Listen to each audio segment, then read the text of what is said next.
Друзья, всем привет! Меня зовут Андрей, и мы продолжаем изучать русский язык по коротким рассказам.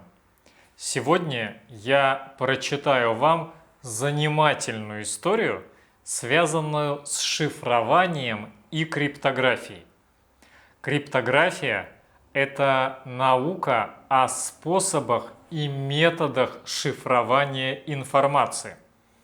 Она предназначена для того, чтобы передавать данные в закрытом виде, так, чтобы их мог прочитать только тот, кому они предназначены.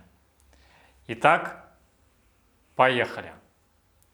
Скульптура Криптос, установленная возле главного офиса Центрального разведывательного управления США, ЦРУ, в 1990 году, стала одной из самых загадочных и обсуждаемых современных произведений искусства. Созданная американским скульптором и художником Джеймом Санборном, она представляет собой волнистую металлическую конструкцию с выгравированными на ней зашифрованными посланиями. Несмотря на то, что прошло уже более 30 лет с момента установки скульптуры, одно из 4 посланий так и не было разгадано. Когда Санборн начинал работу над заказом, он не знал практически ничего о криптографии. Поэтому, когда Эд Шейд, который только что закончил свою деятельность как глава криптографического центра Лэнгли, предложил Джеймсу свои услуги, тот буквально расцвел от радости.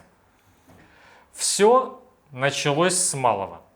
Шейд обучил Санборна элементарным техникам криптографии, начиная от позднего XIX века и заканчивая методиками Второй мировой. После экспериментов с различными способами шифрования они пришли к выводу, что идеальным будет прибегнуть к способам старой школы. Санборн закончил скульптуру к открытию нового здания ЦРУ в ноябре 1990-го. На церемонии открытия скульптуры Джим Санборн передал тогдашнему директору ЦРУ Уильяму Узберту 2 конверта.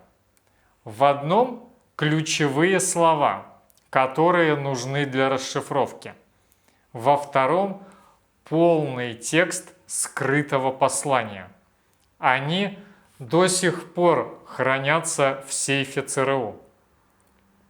Я думал, что первые 3 секции будут расшифрованы за недели, возможно, месяцы, рассказывал скульптор.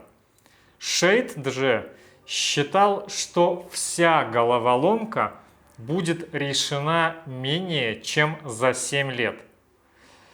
И вот медная пластина наконец установлена, и мир криптографии узнает о новом вызове.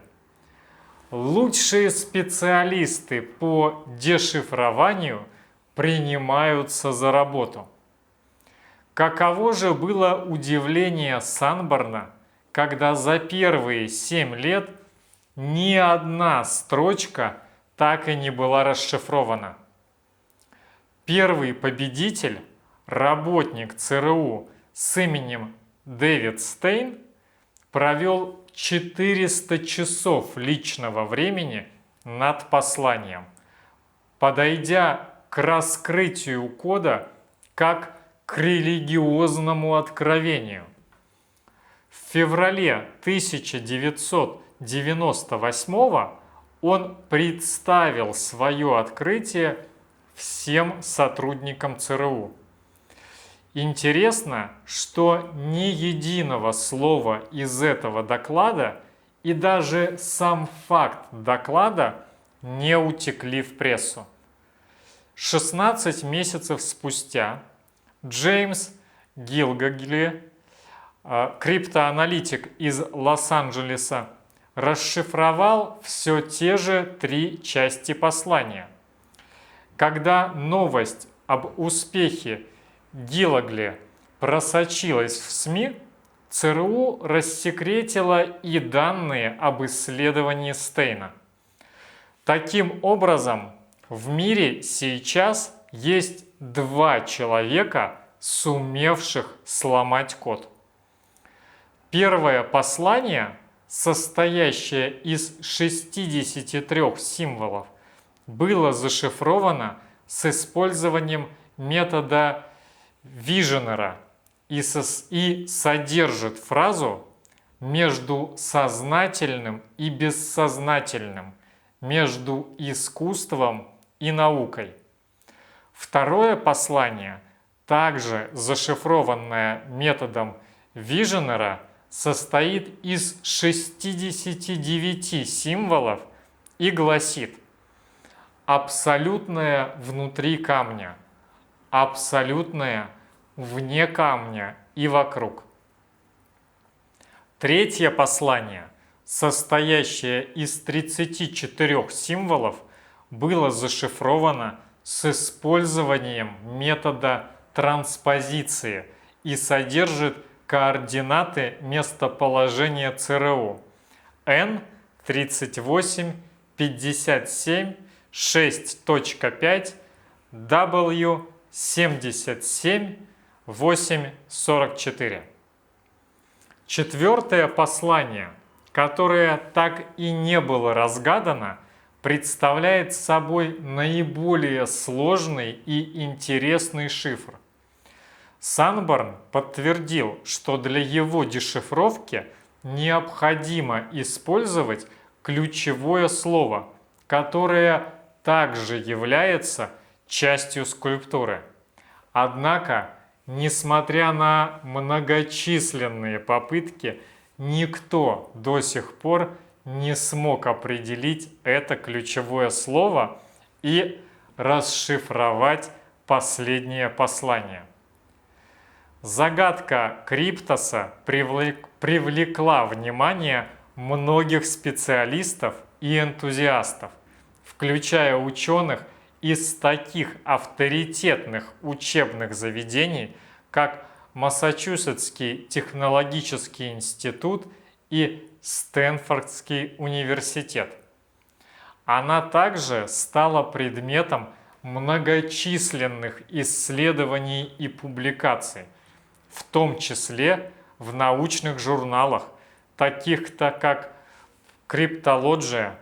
Скульптура Криптос является не только произведением искусства, но и символом таинственности и интриги, которые окружают мир разведки и криптографии. Она стала источником вдохновения для многих писателей и кинорежиссеров, включая Дэна Брауна, автора бестселлера «Шифр». Пока последнее послание Криптоса остается неразгаданным, оно продолжает вызывать интерес и любопытство ученых, криптографов и любителей загадок по всему миру. Вот такая удивительная история, друзья. Будем следить за развитием событий и с нетерпением ждать, когда же 4-е послание будет наконец расшифровано. А у меня на этом все. Спасибо, что смотрели этот выпуск. Огромной вам удачи и пока!